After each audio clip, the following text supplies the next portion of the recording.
And now, Ellery Queen, Master Detective and your host for the next half hour. Thank you, Ernest Chappell, and good evening, ladies and gentlemen. Well, I think tonight's mystery will keep you guessing. It's about a strange chain of anonymous letters. I call it The Adventure of the Mischief-Maker.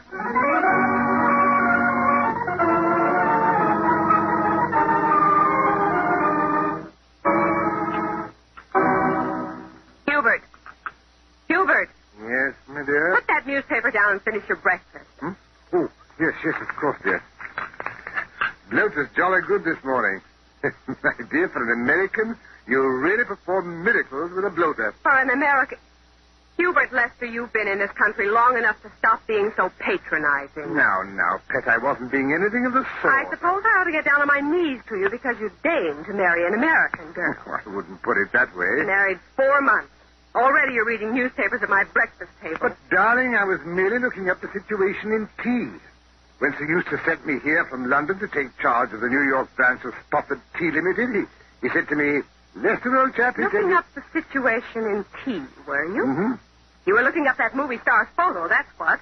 That hussy with the legs. My love, I just happened to glance at it in passing. Seems to me you've just happened to glance at an awful lot of females, Hubert, since we've been married. Oh, what utter nonsense, my dear.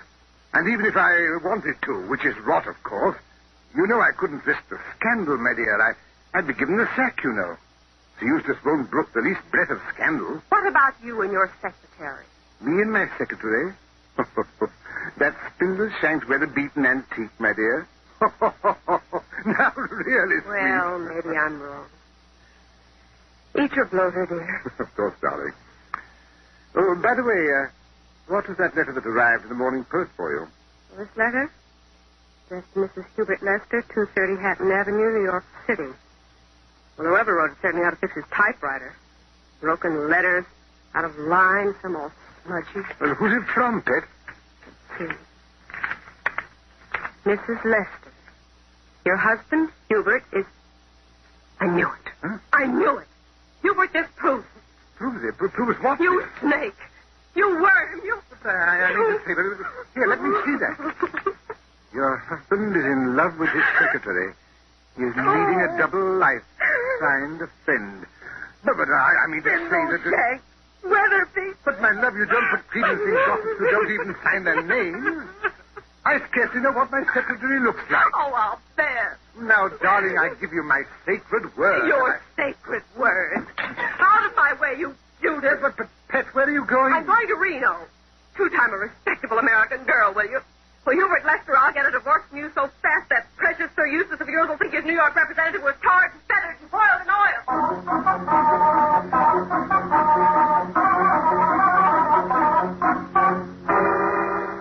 Now, Mr. Plunkett, to meet my son, the secretary, Nicky Porter. How do you do? Mr. Plunkett came into headquarters yesterday morning, Ellery.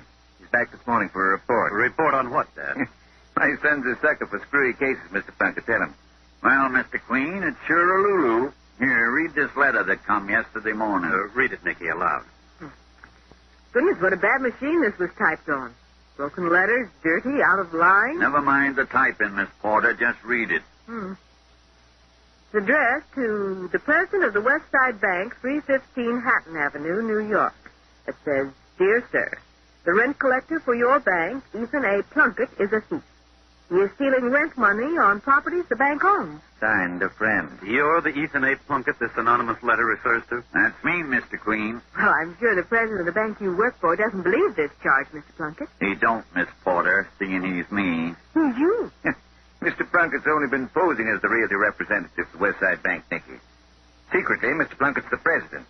Owns the bank lock, stock, and barrel and all its properties. Protective coloration, Mr. Queen. I got a slew of hungry relatives. If they knew I owned the bank, they'd make a pauper of me in no time. But, Ellery, if Mr. Plunkett owns the bank, how could he be stealing rent money from the bank? Obviously, the writer of this letter didn't know Mr. Plunkett owns the bank. Just tried to get him into trouble. Some crank. That isn't all, son. Velie. Yeah, Inspector? Come in there. You see, one of the properties Mr. Plunkett owns is a five-family brownstone on the west side. I live there myself, Mr. Queen. Oh, Velie. Yeah, Inspector. Tell Ellery what you found out at Mr. Plunkett's house. Oh, that cockeyed kiss. You see, Maestro, the inspector sent me over to 230 Hatton Avenue yesterday to see if anybody else living there got one of these letters signed A. Friend. Someone else got one, Sergeant? Yep. One of Mr. Plunkett's tenants and neighbors there is people named Lester. Mrs. Lester's hitched to this Hubert Lester, a British who's been in this country around 6 months. The playboy type. I mean, he'd like to be. I know. A friend wrote Mrs. Lester that hubby's being untrue to her. On the nose, Nicky. So Mrs. Lester packed up, and now she's heading for Reno. Nice family house. Mr. Plunkett, who are the other tenants at 230 Hatton Avenue? Well, there's Miss Bertha Lamb, an old maid. And a bachelor named Hodge, Lewis Hodge. And a family named Drayton. Husband, wife, and 15-year-old daughter. Drayton's a psychiatrist. Mr. Plunkett, Mr. and Mrs. Hubert Lester, Miss Bertha Lamb Spinster, Mr. Lewis Hodge Bachelor, and Dr. Drayton and family. I've got it all down, Ellis. Fine, Nicky. Mr. Plunkett, does anyone in the house bear a grudge against you and the Lesters? Mighty funny you asked that, Mr. Queen. My janitor there, Joe's a big sorehead. Pretty tough egg, Joe. Born on Hester Street in New York here. He'd have been a gangster, I guess, if he'd had more brains. What's Joe sore about, Mr. Plunkett? Well, seems like Joe didn't get Christmas presents enough from most of the tenants, including me. It slipped my mind. So Joe sends anonymous letters? It's hardly a laughing matter, Nicky. One of these letters has already separated a husband and wife. Yes. Anonymous letters have done a lot of mischief in this world. They've even caused death. Dad, I think we'll look into this. We'll begin by asking Dr. Drayton, Miss Lamb, and Mr. Hodge if they've received letters from the mischief-maker who signs himself a friend.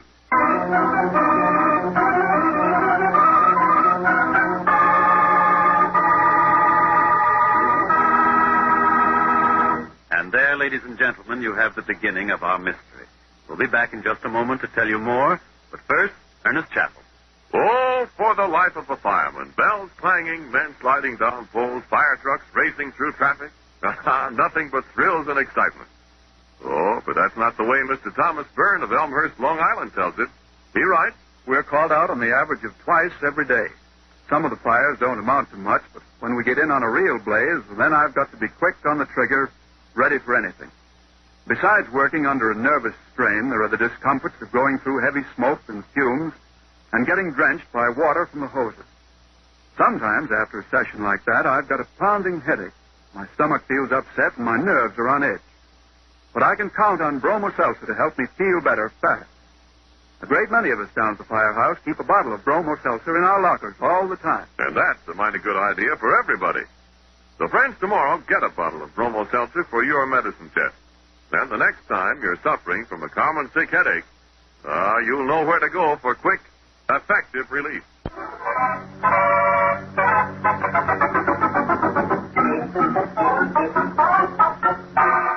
And now back to our story. An hour later, the Queens, Nicky, and Sergeant Velie are standing before an apartment door at 230 Hatton Avenue, New York City. Inspector Queen has rung the bell marked B.V. Drayton, M.D. Suddenly. Yes? Dr. Drayton?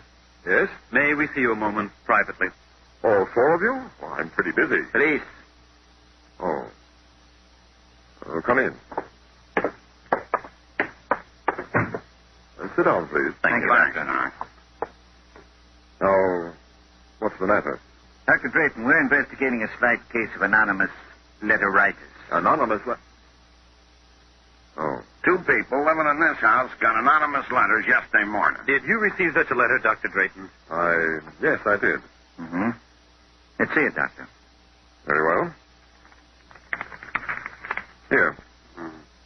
Same broken type, out of line, smudgy. Typed on the same machine as the other two. Dr. Drayton, your 15-year-old daughter, Sissy, is in serious danger. Take a tip from a friend. Dr. Drayton, why didn't you report this to the police? Your own daughter in danger. Nonsense. My wife was frightened, too, but as a psychiatrist, I'm quite familiar with anonymous letter writing. Really, Doctor? You mean it's a psychopathic manifestation? Very often. We call it anonymous graphomania. It's a form of hysteria. Not a crime or a prank, but an illness. The writer of this letter is probably a neurotic, maladjusted, emotionally unstable individual whom it would be criminal to prosecute. Well, I've handled lots of them. Very interesting, Dr. Drayton. Haven't you found that anonymous letter writers are often of a certain type, age, and sex? Well, yes. What type, Ellery? I'm sure Dr. Drayton's more competent to explain. If it's a case of true anonymous graphomania, why, the writer is often an adolescent. Which sex, Doctor? Why, female. Neurotic, adolescent female. Why is it that every time something bad happens, men blame women? I'll bet just as many nasty boys might... Nicky, Doctor, we'll keep this letter if we may. I'd prefer... Yes, of course. Good day, Dr. Drayton. Good day. Thanks, Doc. Good day. Say, you know what I think? Not yet, Sergeant. So that's letter number 3. Dad, let's call Miss Bertha Lamb, spinster, and see if she's got number 4.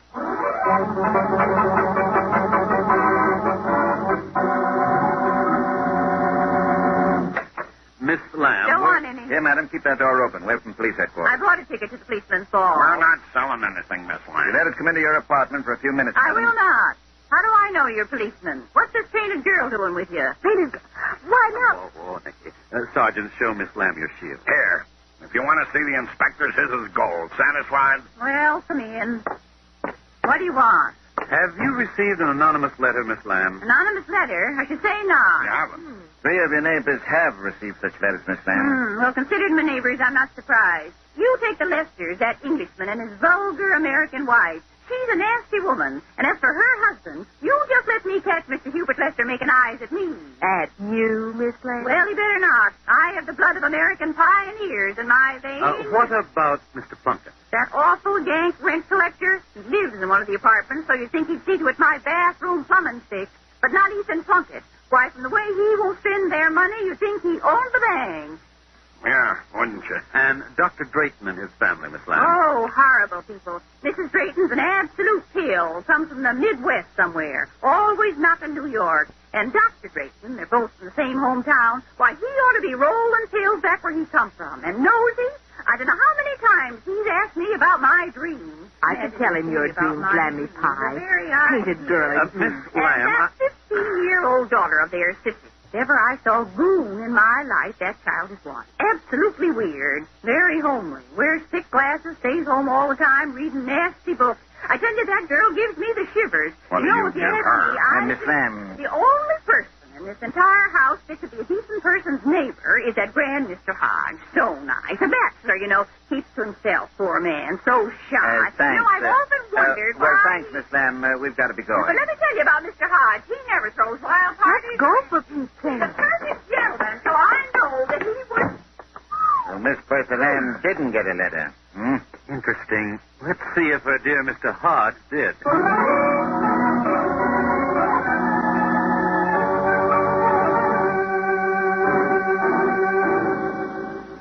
Bring Hodge's bell again, Ellery. Right there. Ellery, where'd you send Sergeant Velie? Downstairs to fetch Joe the janitor. Where is this Hodge, anyway? Not home. We'll have to come back later, Dad. And I tell you, you ain't gonna. Give me that. Look, don't get tough, Joe. Hey, folks, look what I found. Billy, what are you doing with that typewriter? Whose is it? Where'd you find it, Sergeant? In a trash bin in the basement when I went down to get this tough mug janitor. I almost passed it up as a piece of junk. Certainly an old baby, Ellery. Think that's the typewriter? No doubt about it, Nicky. This is the machine used to type those anonymous letters. Yes, identical Joe. characters, out of line. How did this typewriter come to be in your basement, this house? And who are you, Grandpa? Oh, wise guy. Hey, What? I don't know. I never seen it before. yes, you do. Joe, did you receive an anonymous letter yesterday morning? What's that? A letter with no name, just signed a friend. I don't get no letter. I'm just the janitor. You're just smart enough to play dumb. Joe, Yeah? how'd you make out this Christmas? I'll bet you got oodles of presents from people in the house. No. Present? No, they're all tightwads. That Berta Lamb dame, she give me $2, but not another dime from nobody else. Be a good janitor. Work like a horse. Comes Christmas time, nothing. I got a good mind up to collect that garbage. Yes, we heard you were thieves, Joe. Billy, send this typewriter downtown to be filed. Let's go to some restaurant around here where we can have some lunch and talk this pesky case over.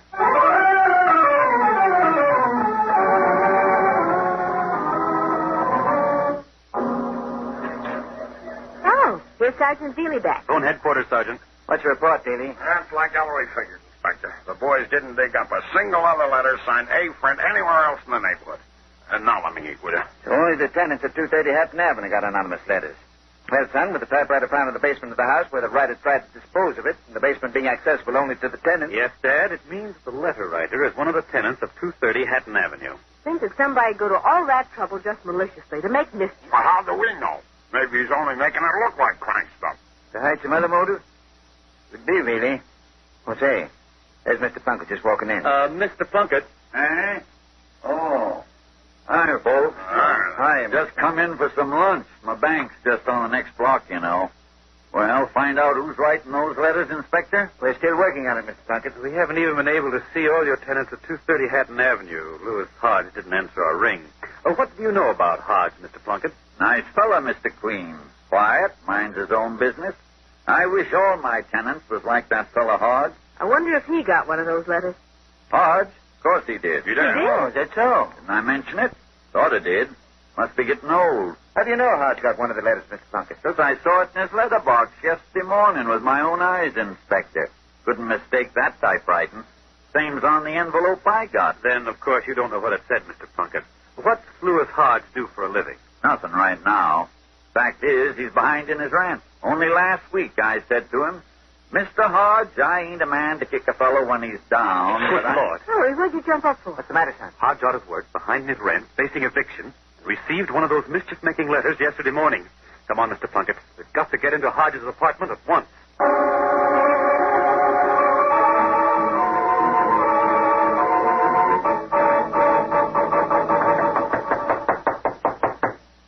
Mr. Hodge still doesn't answer. Better unlock his door, Mr. Plunkett. But I didn't tell him nothing about evicting him. Had to jog him up, didn't I? On it. Can't seem to... Sergeant, unlock the door. Take the key from Mr. Plunkett. Sure, all right. Nicky, you and Mr. Plunkett better stay out in the hall till we take a look. All right, we are. Inspector, we'll be right out here. Living room. Empty. That letter on the table. Looks like one of the same crop.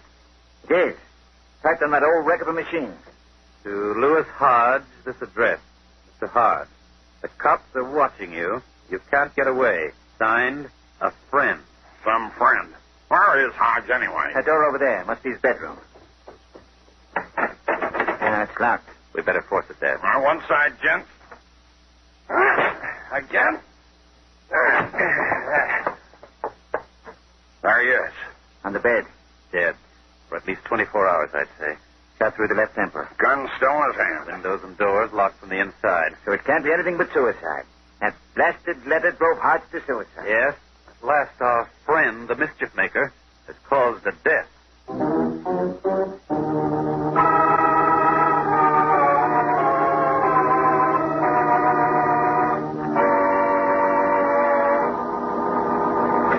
Ellery, What's up, Dad? taken us 2 days, but we finally identified Lewis Hodge. Identified him? Well, who was it? An escaped convict serving a life sentence for murder, born in Cincinnati and was doing his stretching in an Ohio pen when he managed to make a break.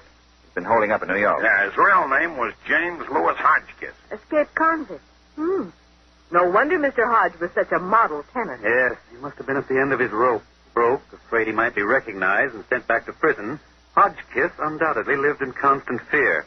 That anonymous letter saying the police were watching him broke his nerve and took the easy way out. How did the letter writer know who he was? We'll probably never know, Nicky. May have recognized him from having seen his photo somewhere. Or it might have been a complete shot in the dark. Anyway, we're back where we started from. Who sent the letter that drove Hodge to suicide? Who wrote to Mrs. Lester and broke up her marriage? Who wrote Dr. Drayton that his 15-year-old daughter was in danger? Who wrote old man Plunkett trying to get him in trouble with the bank? A friend, Sergeant. I think it's hopeless. Dad, have you got those letters on file here? Yes, sir. Here. The envelopes, too, Dad. Oh, thanks. What are you looking them over again for, son? You've examined them all before, Ellery. Oh, I ought to have my eyes examined. What do you mean? Why? Here it was all this time, and I didn't see it. Didn't see what, Maestro? Look at these 4 envelopes. Don't you see there's one thing all 4 addresses have in common? There. What thing, sir? A clue. A clue in the addresses. The same clue. And the addresses? Well, the one to Mr. Plunkett's addressed to the bank. The ones to Mrs. Lester, Dr. Drayton, and Lewis Hodge are addressed to the apartment house. The addresses are all correct, Ellery. Wait. There's one erasure on each envelope. Right, Dad. And in the same place in each case. Where? Say, that's right. Some typewriter character. One character has been erased just after the house number on each envelope. Between the house number and the name of the street. I wonder what was erased. Can't make it out, son. Can you? No, Dad, but I know what was erased just the same. Wow. Yes, and that tells me the identity of the mischief-maker who wrote these anonymous letters.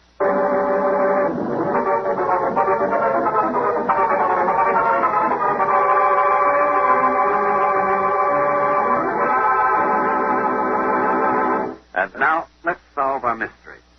Miss Bean, who wrote the anonymous letters? I think Dr. Drayton. And why do you think so? Well, because he hesitated so much in answering the questions, and he didn't report his letters to the police force as the others did. Thank you, Miss Bean. Now, Mr. Cusack, who do you think wrote the anonymous letters? I think it was Dr. Drayton's daughter, Mr. Queen, who was described by Miss Lamb as being very weird. Mm-hmm. Why do you think that? Well, Miss Lamb said that she stayed home all the time, reading strange books. And I think she probably found access to her father's scientific books, and that her imagination started to work. Thank you, Mr. Cusack and Miss Bean. You'll find in just a moment whether you've solved our mystery correctly. And now, Ernest Chappell. Friends, for United States Cadet Nurse Corps information, write in care of Box 88, New York City. Now, if you can qualify, you'll do your country a great service and build yourself a future through the United States Cadet Nurse Corps. And don't forget the March of Dimes. Send your dimes and dollars now to help fight infantile paralysis. All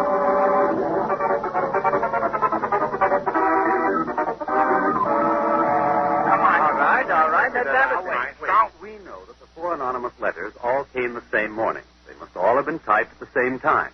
We also know that in addressing the 4 envelopes, the writer typed a single character of some sort between the house number and the name of the street. And that in all 4 cases, before mailing the letters, he erased that character. Now, what were those typewriter characters he put in and then took out? Were they different characters in each case? I'd say it was the same character in each case, because at least 3 of the 4 addresses were identical. The erasure occurs in exactly the same spot on the 4 envelopes. Right, Dad. So it was the same character. So what character was it, Elf? Let's figure it out together. What are the possibilities? Well, the erased character could have been a numeral. Like 1, 2, or 6. Yes, or it could have been a letter of the alphabet. Like A, B, or X. Right. Or it could have been a special mark. A dollar sign or a percent sign. Or any of the other special keys on a typewriter. Or finally, it could have been a punctuation mark. Now, the erasure in each case occurred just after the house number. Could the character have been a numeral? But that would mean that the writer originally typed the wrong house number, Ellery. One with 4 numbers instead of 3, like 2305 instead of 230. Exactly, Nicky. How could the writer have typed the wrong house number? We know he was someone in 230 Hatton Avenue. He certainly knew his own address. So the erased character wasn't a numeral. Was it a letter of the alphabet? Might have been. The erasures are between the house number and the name of the street, so they could have been a wrong letter to start the name of the street. Don't be a fool, Davy. If he knew his house number, then he knew the name of the street, too. Better. Dad's right, Sergeant. So the erased character wasn't a letter of the alphabet either. Well, it certainly couldn't have been a dollar sign or a mark like that. No, Nicky. A special mark in that particular spot and an address would make no sense at all. Okay, so the character erased must have been a punctuation mark. The same punctuation mark. But which punctuation mark? Well, Dad, do we use punctuation marks after the street number in an address? We? Who's we? We, the people. We Americans. Americans? Certainly not. You mean there's countries where they do? Yes, Sergeant. In certain foreign countries, it's accepted practice to put a comma after the street number. 230 Hatton Avenue, citizens of those countries would write 230, Hatton Avenue. So I knew the erased characters must have been commas. They'd been erased after typing them in. The writer realized they betrayed his foreign origin. Question: who at 230 Hatton Avenue is not an American? Mr. Plunkett, a Yank. The Draytons, Midwesterners. Miss Bertha Lamb, of American pioneers. Louis Hodge, or Hodgkin, born in Cincinnati, Ohio. Joe the janitor, born in Hester Street, New York City. Mrs. Lester, an American. Hubert Lester, her husband. An Englishman. Right, Nicky. Hubert Lester, in this country only 6 months. Not long enough to have broken himself of his English punctuation habit. So I knew it was Hubert Lester who wrote that letter to his wife, accusing himself of being untrue to her. But why, Maestro? Well, Sergeant, obviously Lester decided he'd made a serious error in marrying Mrs. Lester. This was his devious way of getting her to divorce him. You instead of giving her the actual grounds which might have caused the scandal and the loss of his job. Then why did Lester send those letters to the other people in the house? Obviously, Dad, to divert suspicion from himself, to make the writer seem to be someone of a diseased or disturbed mind, a chronic and indiscriminate mischief-maker. I imagine Lester had in mind putting the blame on Dr. Drayton's unhappy, neurotic 15-year-old daughter, type often responsible for anonymous letters. Yes, Lester is the mischief-maker in this case, Dad. I'm sure you can dig up some charge to make him pay for it.